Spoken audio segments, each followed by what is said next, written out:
Hi, my love. Welcome to your weekly forecast for the week of January 12th to the 19th, 2025. This week is emotional. Anything that may have been suppressed can come to a head, and we can let it out and let it go because we have a full moon in Cancer. This is our first full moon of the year, so it's our first opportunity to see clearly how we really feel. This week could be a turning point for our new year intentions. We can revisit our intentions with new eyes and maybe a little more compassion and practicality. And we can, if need be, release something that we maybe meant to leave behind in 2024. This week is our chance to do that. So let's get into the highlights of the week. On Monday, at 5:27 p.m. ET, we have our full moon in Cancer. Cancer is the first water sign of the zodiac, which introduces us to the realm of emotions. Cancer teaches us about the importance of boundaries, retreat, safe spaces, and familiarity. So a full moon here in this sensitive, nurturing sign urges us to recognize and hold space for our needs and our emotions. In particular, our needs in Cancerian realms: home, family, chosen family, boundaries, protection, foundations, some of the most intimate parts of our life. Under this full moon, you might just check in with how protected, how secure, and in your power you feel. Or if you're leaking energy and grasping at a sense of control rather than feeling empowered in your boundaries, you might just notice that. Just notice. This full moon is a chance for us to drop any need to control what we just cannot control. We can let that go and come back home to ourselves and remember our very real power to create change in our life. So free yourself to shift your focus away from what might not be working under this full moon and toward possibility. We can use this first full moon of the year to create a boundary between some old way and some new way, if we like. Now, also on Monday, Mars trines Neptune and the Sun trines Uranus. So these aspects, alongside the Cancer full moon, make Monday a busy day where a lot can happen. The Sun trine Uranus can connect us to new perspectives and solutions. We could discover another route to get to where we're trying to go, and more generally just remember that there's always more than just one way to go about achieving a goal. The Sun trine Uranus is experimental, liberating, curious. Mars trine Neptune can also present this new lens to see our situation. It could help us get newly self-aware, maybe prompting us to notice what we might be idealizing. Mars trine Neptune is or can be detached from outcomes. In conjunction with this full moon on Monday, these aspects can help us really shift in our attitude and maybe take some empowered first step toward an intention or a new way. Now, Tuesday brings support for taking steps forward or mobilizing a certain intention, because on Tuesday, Venus forms a square to Jupiter. And this aspect can bring tension needed to get us moving forward. Squares are about change or actively engaging in our life. So Venus in Pisces, square Jupiter in Gemini, can bring this boost to kind of play bigger, to strive for more, to say, why not me? This aspect feels like a dose of courage, or this attitude of big risks get big rewards. It could light a little fire under us. Now here is where the week gets a little intense. On Wednesday, the Sun opposes Mars, and our obstacles are undeniable. they can be clear to see under this opposition. We could have a moment of feeling maybe defeated or overwhelmed on Wednesday. Mars is in detriment in Cancer, and the moon is still pretty full, so emotions are high.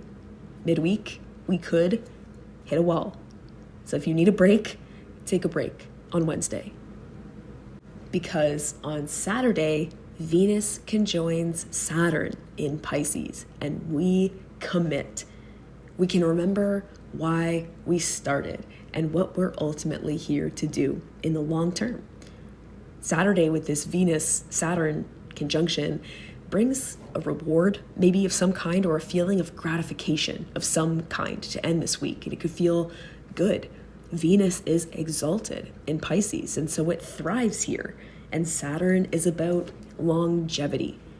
So it's not about immediate gratification this week, but feeling good about the steps that we are taking towards meaningful goals and aims.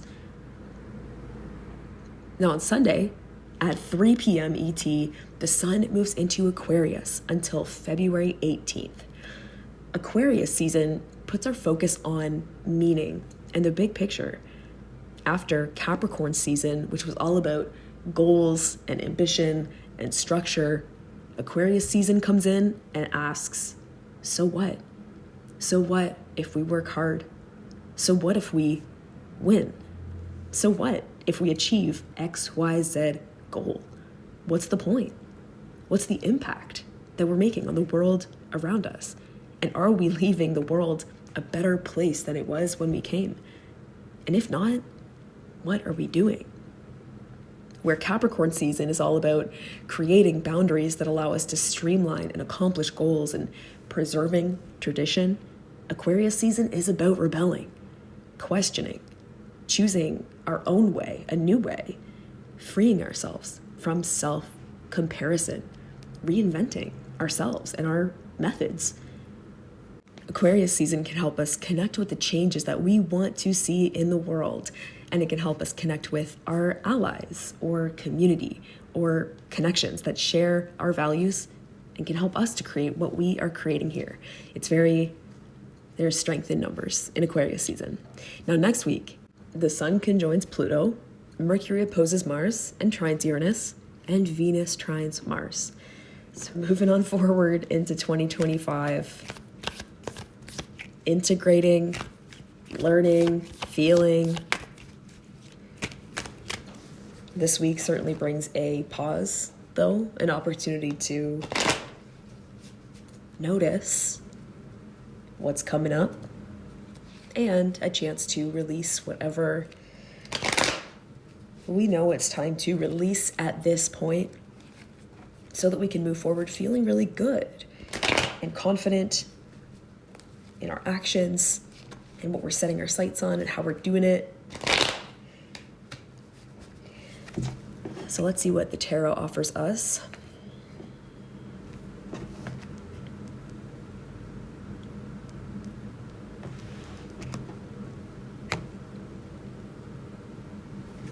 What do we need to know?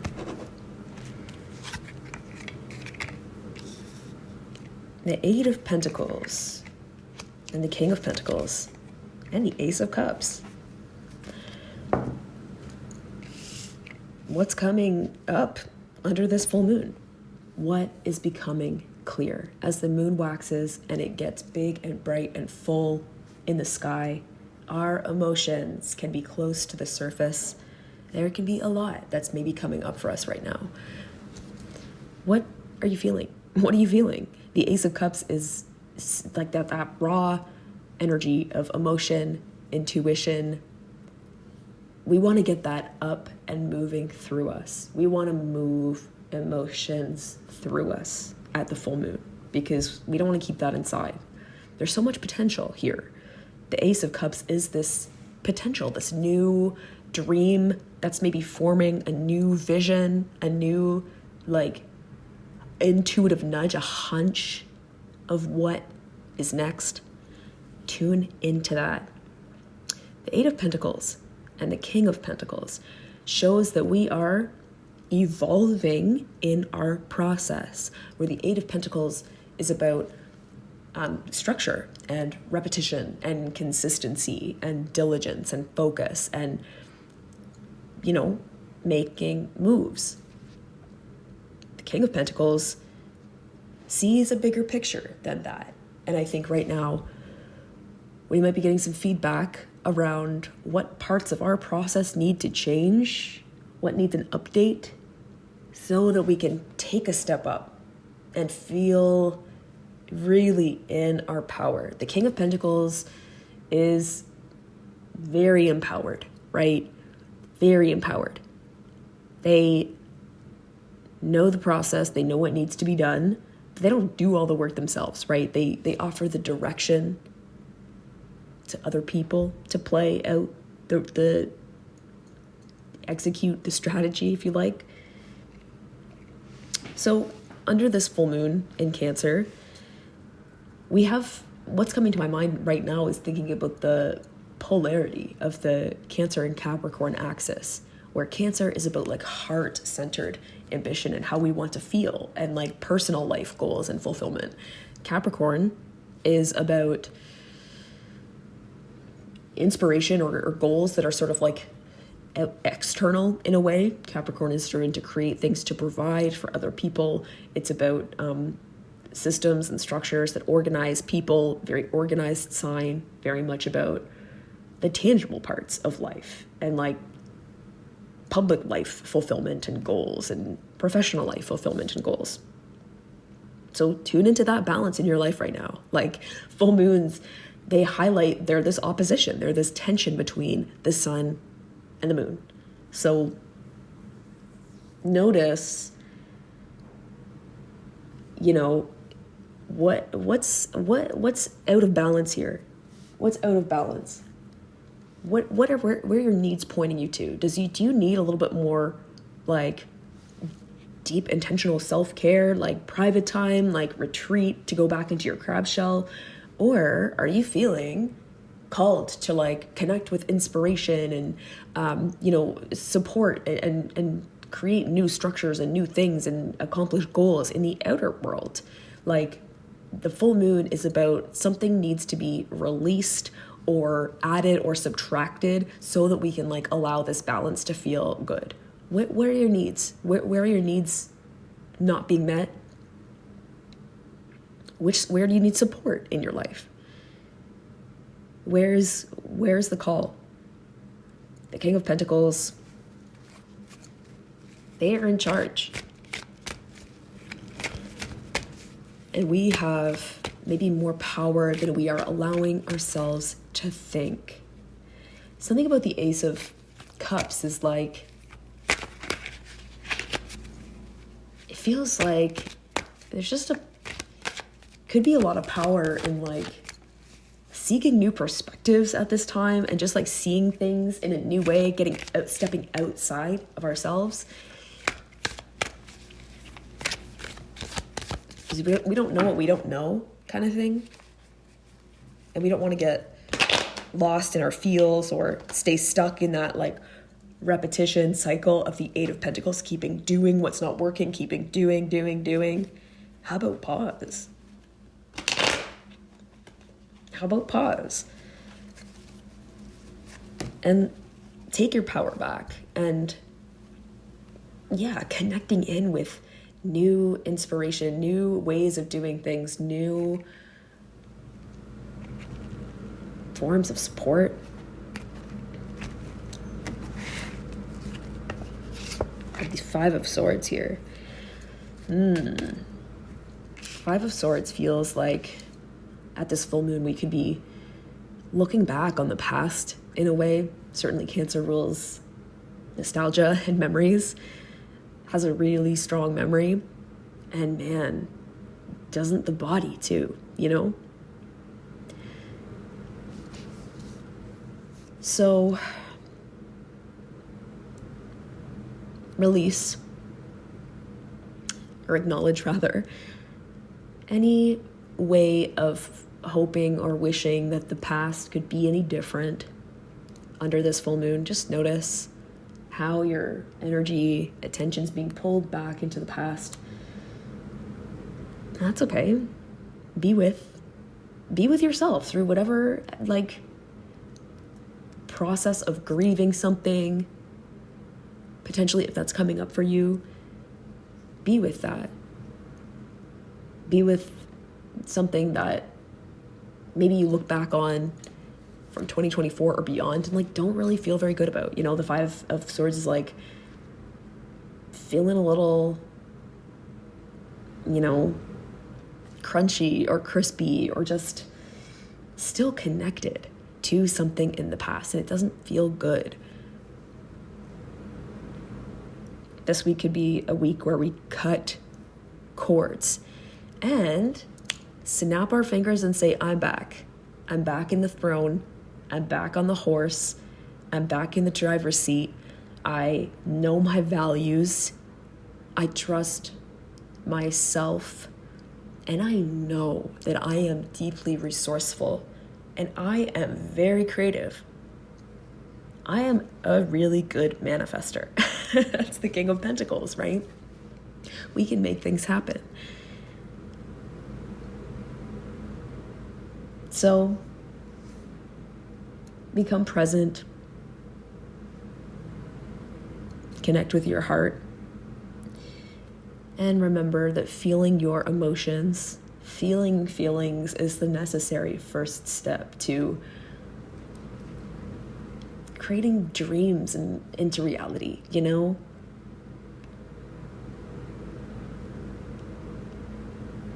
Yeah. Let's pull one more card here.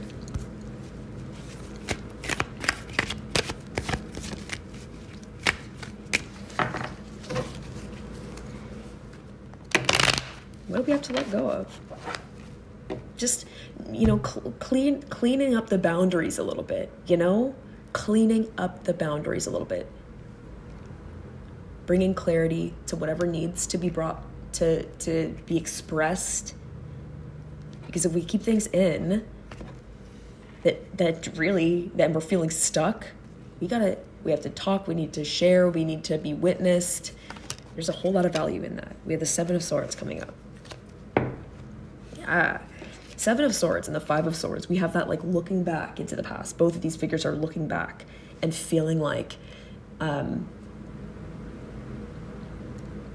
feeling connected to the past and feeling maybe almost like we're getting away with something or trying to escape something or trying to logic our way out of something. We don't want to do that under a Cancer full moon. We don't want to try and talk ourselves into or out of anything. Just drop it. Drop it. Just be with you and what is. From that place of acceptance, we can move forward in real, meaningful ways, you know? Simply get out of the head and back into the body. Because our intuition and our deeper knowing is speaking to us here. So much potential in this moment. So pay attention. Don't be distracted. Don't be distracted by thoughts that are pulling you every which way. I love this Cancer full moon for like getting boundaried and being with ourselves. Being with ourselves. Cancer makes the most of its time in its shell. You know, it integrates, it transforms, and it knows exactly when to come back out and what to do. It has a perfect sense of timing. This sign is connected to the moon, which is always waxing and waning and always changing by the minute, just like our emotions. This too will pass. It'll pass. So what's the invitation of this moment in your life? That is my reading for you for this week ahead. May it be an absolutely blessed one in your life, and I will talk to you next week.